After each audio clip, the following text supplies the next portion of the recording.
நம்ம ரிமோட்டை we are giving it to others. நீங்க பாத்தீங்கன்னா others handle our remote.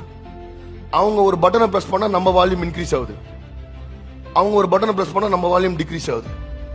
Most of the time they ஸ்விட்சஸ் on, they ஸ்விட்சஸ் of. அவன் நினைச்சா நம்மள ஸ்விட்ச் ஆன் பண்ணிடுறான், அவன் நினைச்சா நம்மள ஸ்விட்ச் ஆஃப் பண்ணிடுறான். நம்ம ரிமோட்டை நம்ம இன்னொருத்த கொடுத்து வச்சிருக்கோம். எல்லாம் சிரிக்கிறீங்க, ஃபீல் பண்ணு நினைக்கிறேன். God is saying, boss, take control of your life. Don't allow others to control your life.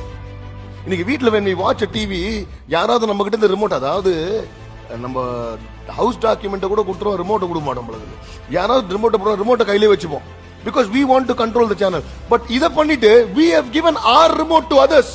Whenever they want, they're switching on and they're switching us off. And நீங்க பாத்தீங்கன்னா அவன் பட்டனை பிரஸ் பண்ணா நம்ம வால்யூம் ஏறிடுது.